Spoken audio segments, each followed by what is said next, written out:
Praise the Lord. എല്ലാ ആത്മീയ വിശ്വാസികൾക്ക് യേശുവിൻ്റെ നാമത്തിൽ വന്ദനം. ഇന്ന് നമ്മളൊരു പുതിയ വിഷയത്തിൽ നമ്മൾ ചിന്തന മനനം ചെയ്യാനായിട്ട് ആഗ്രഹിക്കുന്നു. എല്ലാ സഹോദരന്മാരെ, നമ്മൾ നോയമ്പിൻ്റെ 12-ാം ദിവസത്തിലേക്ക് നമ്മൾ പ്രവേശിച്ചിരിക്കുന്ന ഈ അവസരത്തിൽ നമ്മുടെ ജീവിതത്തിൽ നമുക്ക് ഈ പുതിയൊരു അധ്യായം, അതായത് മത്തായിയുടെ സുവിശേഷം 5-ാം അധ്യായം 38 തൊട്ട് 48 വരെയുള്ള വാക്യങ്ങൾ അടിസ്ഥാനമാക്കിക്കൊണ്ട് നമ്മൾ ഇന്ന് ചിന്തിക്കാനായിട്ട് ആഗ്രഹിക്കുന്നത്.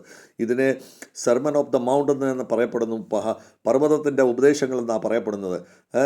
ഈ ശിഷ്യന്മാരോടും അവിടെ കൂടിയിരിക്കുന്ന ആൾക്കാരോടും സ്വർഗരാജ്യത്തിൻ്റെ പ്രിൻസിപ്പളിനെ പറ്റി ആണ് നമ്മുടെ യേശു ക്രിസ്തു അവിടെ പറഞ്ഞ് മനസ്സിലാക്കാൻ ആഗ്രഹിക്കുന്നത്. യേശു ക്രിസ്തു നമ്മുടെ സ്വർഗത്തിൻ്റെ നിയമങ്ങളെ എന്തുമാത്രം ആഴത്തിൽ അത് പാലിക്കണം, അതിൻ്റെ ഉദ്ദേശങ്ങൾ എന്താണെന്നുള്ളതിനെ പറ്റിയാണ് പറഞ്ഞ് മനസ്സിലാക്കുന്നത്. ഇതാണ് ഈ വചനത്തിൽ ഉള്ളത്. ഇന്ന് നമ്മൾ കേവലം നമ്മൾ ബാഹ്യമായ രീതിയിലുള്ള പാലനങ്ങളാണ് നമ്മൾ നമ്മുടെ ലൈഫിൽ ചെയ്യുന്നത്. അതേസമയം ഹൃദയത്തിൻ്റെ ശുദ്ധതയിൽ കൂടി, നമ്മൾ സ്നേഹത്തിൽ കൂടി നമ്മൾ ചെയ്യേണ്ട പാലനങ്ങൾ നമ്മൾ ചെയ്യുന്നില്ല. അതാണ് ഇന്ന് നമ്മുടെ മത്തായിയുടെ സുവിശേഷം 5-ാം അധ്യായം 38 തൊട്ട് 42 വരെയൊക്കെ അകത്ത് പറയുന്ന ഈ പ്രകാരമാണ് സഹോദര. അതിൻ്റെ അകത്ത് പറയുന്നത്, നമ്മൾ കണ്ണിന് പകരം കണ്ണും പല്ലിന് പകരം പല്ലും ഇത് നിങ്ങൾ കേട്ടിട്ടില്ലേ എന്നാണ് ചോദിക്കുന്നത്. നമ്മൾ നമ്മളോട് പറയുന്നത്, ഞാൻ നിങ്ങളോട് പറയുന്നു, മോശമായ കാര്യങ്ങൾ എന്താ മുൻപിൽ വരുമ്പോൾ, നമ്മളെ ഒരാൾ ഒരു കന്നത്തടിക്കുമ്പോൾ മറ്റൊരു കന്നം കൊണ്ട് നമ്മൾ കവിളും കൂടെ കാണിച്ചു കൊടുക്കണം എന്നാണ് നമ്മളോട് പറയുന്നത്. അതുപോലെ നമ്മളോട് പറയുന്നത്, ഒരുത്തൻ നമ്മളോട് ക്രൂരത കാണിക്കുമ്പോൾ നമ്മൾ അവനോട് ആ ക്രൂരത അവരോട് കാണിക്കാതെ അവരെ നമ്മൾ ക്ഷമിക്കുവാണ് നമ്മൾ വേണ്ടിയത്. അതുകൊണ്ട് തന്നെ ഈ അധ്യായത്തിൽ പറയപ്പെടുന്നത്, നമ്മൾ ഒരുത്തൻ നമ്മളോട് കാശ് ചോദിച്ചാൽ അതിന് നമ്മൾ മുഖം അറച്ചിന് നമ്മൾ ഓടല്ലേ എന്നാണ് പറയപ്പെടുന്നത്. ഇതിൻ്റെ ഉദ്ദേശം എന്താണെന്ന് നമുക്ക് മനസ്സിലാക്കാനായിട്ട് നമ്മൾ നോക്കട്ടെ. ഇതിൻ്റെ മുഖ്യമായ വചനം എന്താണെന്ന് വെച്ചാൽ, കണ്ണിന് പകരം കണ്ണ്, പല്ലിന് പകരം പല്ല്.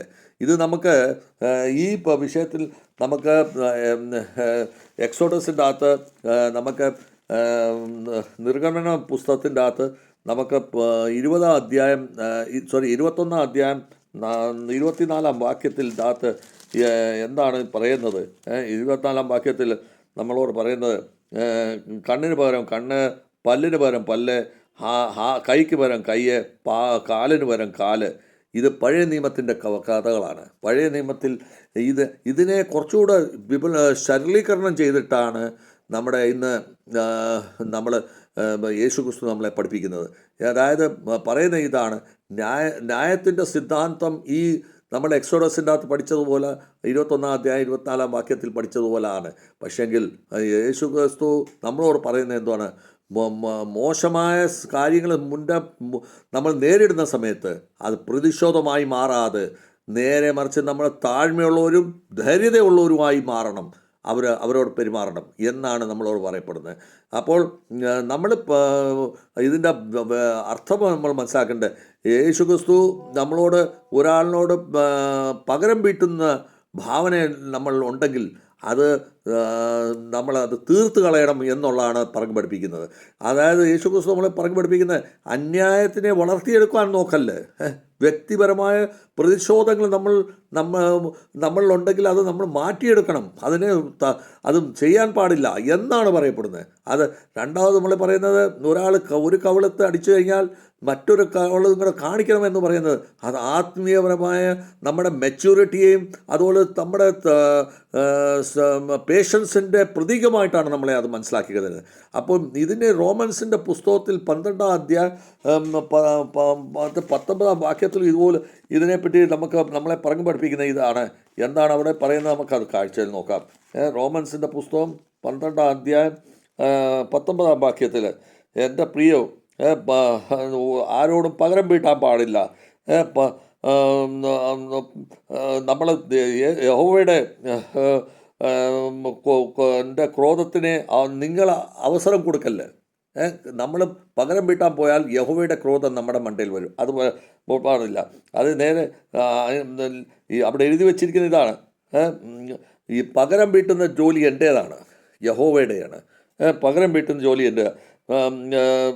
ഞാൻ ഞാൻ ഞാൻ അവിടെ അദ്ദേഹത്തിനോട് പകരം ചോദിച്ചോളൂ.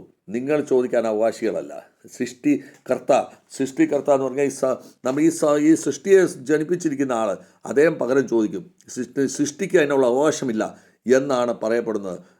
അതുപോലെ പ്രോവർബിൻ്റെ അകത്ത്, അതായത് നമ്മുടെ നീതിവചനത്തിൻ്റെ പ്രോവർബിൽ 20-22 എന്തോ പറയുന്നത്, അതിൻ്റെ അകത്ത് പറയുന്നത്, നീ പറയല്ലേ മോശമായ പ്രവൃത്തിക്ക് പകരം ഞാൻ എടുക്കും എന്ന് നീ പറയാൻ പാടില്ല. നേരെ മറിച്ച് നീ യഹോവയുടെ അടിമയായിക്കൊണ്ട് അതിനെ അനുസരിച്ച് നീ യഹോവയ്ക്ക് വേണ്ടി നീ ജീവിക്കും. അപ്പോൾ നീ അങ്ങനെ ചേർക്കുമ്പോൾ നിന്നെ യഹോവ അതിൽ നിന്ന് വിടിയിപ്പിക്കും. ഇതാണ് പറയപ്പെടുന്നത്. അതായത് വളരെ ക്ലിയറാണ്. നമ്മൾ പകരം ചോദിക്കാൻ പോയാൽ യഹോവ നമ്മളെ ഉണ്ടല്ലോ, നമ്മളെ പകരം ചോദിക്കും. അതിന് നമ്മൾ ഇടമുണ്ടാക്കാതിരിക്കുക ഈ സമയത്ത്. അപ്പം നമ്മൾ ഇതിൻ്റെ ഇത്രയും കാര്യങ്ങൾ നമുക്ക് പഠിക്കാനായിട്ട് ദൈവം നമുക്ക് അവസരം തോന്നി. ഇതിന് ഉദാഹരണമായിട്ട് നമ്മൾ മനസ്സിലാക്കുന്നത്, ഏതെങ്കിലും ഒരു വ്യക്തി നമ്മളോട് കഠിനമായ രീതിയിൽ നമ്മൾ പെരുമാറിക്കഴിഞ്ഞാൽ അത് അവർക്കോട് പ്രതികാരമായിട്ട് നമുക്ക് ശാന്തമായിട്ട് അതിന് ഉത്തരം കൊടുക്കണമെന്നാണ് പറയുന്നത്. ഇതുകൊണ്ട് നമ്മുടെ യഹോവയുടെ മഹിമ, ബ്ലെസ്സിങ്സ്, ഗ്ലോറി നമുക്ക് അതിൽ കാണാൻ സാധിക്കും. നമ്മൾ ഒരു പ്രതികാരമായിട്ട് കൊടുത്താൽ നമ്മുടെ ഗ്ലോറി അവിടെ വെച്ച് നഷ്ടപ്പെടുവാണ്.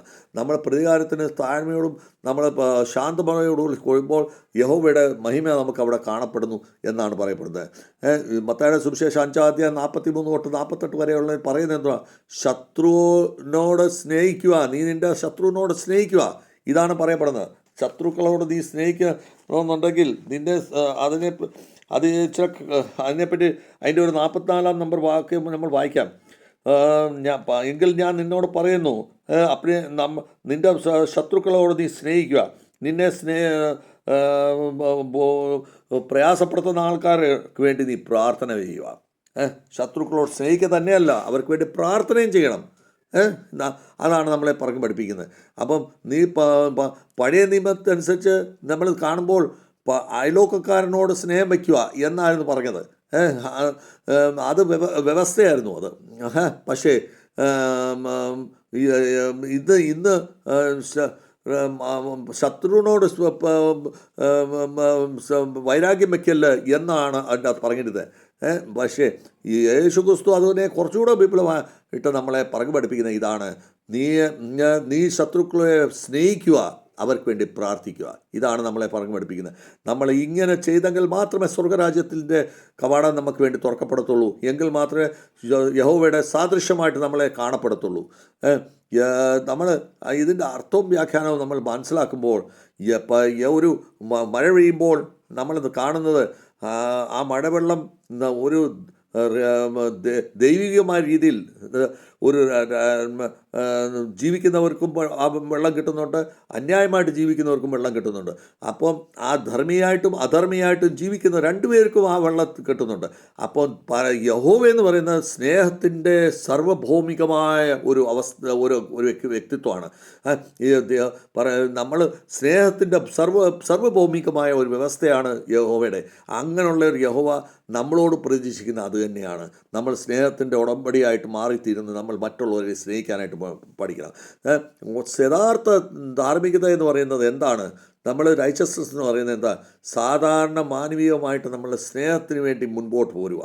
അതായത് നമ്മൾ എത്രമാത്രം മറ്റുള്ളവരെ സ്നേഹിക്കുന്നു അത്രയും നമ്മൾ റൈച്ചസ്നെസ്സിലേക്ക് നമ്മൾ മുൻപോട്ട് പോകും. ഇതിൻ്റെ 48-ാം നമ്പർ 5-ാം അധ്യായത്തിൽ 48-ൽ നമ്മൾ വായിക്കുന്ന ഈ പ്രകാരം, നീ സിദ്ധനായി മാറണം. 5-ാം അധ്യായം 48 വാക്യത്തിൽ പറയുന്ന, അതുകൊണ്ട് ഞാൻ നിങ്ങളോട് പറയുന്നു, നീ സിദ്ധരായി മാറണം. സിദ്ധരായി മാറുമ്പോൾ ഈ പറഞ്ഞ കാര്യങ്ങൾ നീ സിദ്ധനാകണം. അതിൽ അത് ചെയ്ത് നീ സിദ്ധനാകുമ്പോൾ, അങ്ങനെ വരുമ്പോൾ നീ ആ സമയത്ത് സ്വർഗീയ പിതാവിൻ്റെ കൂട്ട് നീ സിദ്ധനായി മാറും. നീ അതുപോലെ സിദ്ധനായി മാറും. ഇപ്പം നമ്മൾ സ്വർഗീയ പിതാവിൻ്റെ കൂട്ടായി സാദൃശ്യമായി മാറണമെങ്കിൽ നമ്മൾ ഈ സ്വർഗീയ പിതാവ് എന്തെല്ലാം ചെയ്യുന്നോ അതിനനുയോജ്യമായ രീതിയിൽ നമ്മളും ചെയ്യേണ്ടിയിരിക്കുന്നു. ലൂക്കോസിൻ്റെ സുവിശേഷം ഇതിൻ്റെ സാദൃശ്യവചനം 6-ാം അധ്യായം 27-36 വരെ വായിക്കുമ്പോൾ ഈ പറയുന്ന നമ്മളിപ്പോൾ ഈ വായിച്ച കാര്യങ്ങൾ തന്നെ അതിൻ്റെ അകത്ത് വ്യക്തമാക്കുന്നുണ്ട്. അതുപോലൊപ്പം തന്നെ ഒന്നാം യോഹന്നാൻ നമ്മുടെ ഒന്നാം യോഹന്നാൻ്റെ 4-ാമത്തെ അധ്യായം 20-ാം വാക്യത്തിലും എന്താണ് പറയുന്നത് നമ്മൾ നോക്കാം. എങ്കിൽ ആരേലും എന്നോട് ദൈവത്തോട് യഹോവയോട് സ്നേഹം വയ്ക്കുന്നുണ്ടെങ്കിൽ അവൻ അവൻ്റെ സഹോദരനുമായിട്ട് ശത്രുത വയ്ക്കത്തില്ല. അയ്യോ, അങ്ങനെ ചെയ്താൽ അതവൻ കള്ളനായിരിക്കും. എങ്കിൽ ഞാൻ എൻ്റെ സഹോദരനെയും സഹോദരിയെയും ഞാൻ സ്നേഹിക്കുമ്പോൾ യഹോവ അവനെ ഉണ്ടല്ലോ, അവനോട് അതുപോലെ സ്നേഹം പുലർത്തിക്കും. നമ്മുടെ സഹോദരനും സഹോദരിമാരുമായിട്ട് നമ്മൾ സ്നേഹം പുലർത്തുന്തോറും നമ്മളെ യഹോവയെ നമ്മളെ അതുപോലെ സ്നേഹിക്കാൻ തുടങ്ങും. അപ്പോൾ നമ്മൾ ആ സ്നേഹം, യഹോവയുടെ സ്നേഹം നമുക്ക് വേണമെന്നുണ്ടെങ്കിൽ, നിശ്ചയമായിട്ട് നമ്മുടെ സഹോദരന്മാരെ അവരെ സ്നേഹിക്കാനായിട്ട് നമ്മൾ ബാധ്യസ്ഥരാണ്. അങ്ങനെ അവരെ സ്നേഹിക്കുമ്പോൾ മാത്രമേ, അവരോട് നമ്മൾ താഴ്മയോടുകൂടി റിലേഷൻ ചെയ്യുമ്പോൾ മാത്രമേ നമുക്കും ആ സ്നേഹം യഹോവ തരത്തുള്ളൂ. നമ്മൾ അപ്പോസ്തല പ്രവൃത്തി 7-ാം അധ്യായം നമ്മൾ 60-ാം വാക്യത്തിൽ എന്താണ് പറയുന്നത്? അത് കാണേണ്ടിയിരിക്കുന്നു.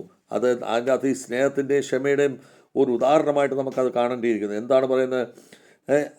പിന്നെ അവൻ മുട്ടിൽ അവൻ നിന്നുകൊണ്ട് ഒച്ചത്തി സ്വരത്തിൽ പറഞ്ഞു, യഹോവേ, ഞാൻ ഇവർ ഈ ചെയ്യുന്ന പാപത്തിന് അവരുടെ മണ്ണിൽ ഉണ്ടാകല്ലേ, ആ പാപം അവരുടെ മണ്ണിൽ വരുത്തല്ലേ എന്ന് പറഞ്ഞിട്ട് അവരോട് ഈ യഹോവയോട് യാചിക്കുവാണ്. അതായത് നമുക്ക് ഈ കഥ അറിയാം. സ്റ്റീഫനോസ് എന്ന് പറയുന്ന അന്ന് തിരഞ്ഞെടുക്കപ്പെട്ട ഒരു വ്യക്തിയാണ്. ഈ യേശുവിൻ്റെ ശിഷ്യന്മാർ ഇവരെ തിരഞ്ഞെടുത്തവരാണ്. 7 ശിഷ്യന്മാർ തിരഞ്ഞെടുത്തതിൻ്റെ ആ കൂട്ടത്തിൽ 7 പേരിൽ ഒരാളായിരുന്നു സ്തീഫനോസ്. അദ്ദേഹത്തിന് പവിത്രാത്മാവിൻ്റെ ശക്തിയുള്ള വ്യക്തിയായിരുന്നു. അദ്ദേഹത്തിനെ കല്ലെറിഞ്ഞ് സുവിശേഷം പറയാൻ പോയപ്പോൾ കല്ലെറിഞ്ഞ് അദ്ദേഹത്തിനെ കൊല്ലുന്ന സമയത്ത് അദ്ദേഹം ദൈവഹോവയോട് പ്രാർത്ഥിക്കുകയാണ്, ഇവരോട് ക്ഷമിക്ക്, ഇവരുടെ മേലിൽ എന്നെ കല്ലെറിഞ്ഞ് കൊല്ലുന്നതിൻ്റെ കുറ്റങ്ങൾ അവരുടെ മേളിൽ ഉണ്ടാകല്ലേ എന്ന് പറയുക. പ്രാർത്ഥനയോടുകൂടിയാണ് അദ്ദേഹം സ്റ്റീഫനോസ് മരിക്കുന്നത്. അങ്ങനെ അപ്പം യേശുക്രിസ്തുവും അതുപോലെ തന്നെയാണ്. ക്രൂശിൽ കിടന്നുകൊണ്ട്, ക്രൂശിൽ അടിച്ച് ചാട്ടമാർ കൊണ്ട് അടിച്ച് ക്രൂശിൽ ആണി നിറച്ച് കെട്ടി മരണപ്പെടുമ്പോൾ പറഞ്ഞത്, ഇവർ ചെയ്യുന്നത് എന്താണെന്ന് അറിഞ്ഞുകൂടാത്തതുകൊണ്ടോ ഇവരോട് ക്ഷമിക്കണേ പിതാവേ എന്നാണ് പറയുക. അപ്പോൾ നമ്മളും ഈ സ്റ്റീഫനോസിനെ പോലും, ഈ കുരിശിൽ കിടക്കുന്ന യേശുവിനെ പോലും നമ്മളായിത്തീരുവാനായിട്ട് നമ്മൾ അത്രയും വിശാല മനസ്സിരുത്തി നമ്മളിൽ ഉണ്ടാകണം.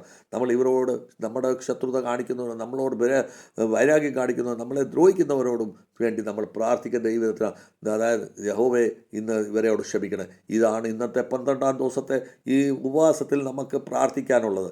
ഈ പ്രാർത്ഥനയിൽ നമ്മൾ മുഴുകി നിൽക്കേണ്ടത് ആവശ്യമാണ്.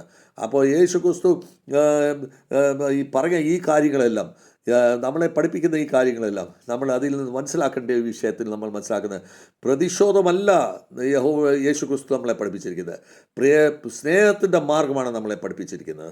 അതാണ് നമ്മളിന്ന് മനസ്സിലാക്കേണ്ടത്. ലോകം ഇന്ന് പറയുന്നു, എങ്ങനെ ഒരുത്തൻ എന്നെ അടിച്ചോ അതുപോലെ ഞാൻ അടിക്കും എന്നാണ് ലൗകിക ജീവിതത്തിൽ പറയപ്പെടുന്നത്.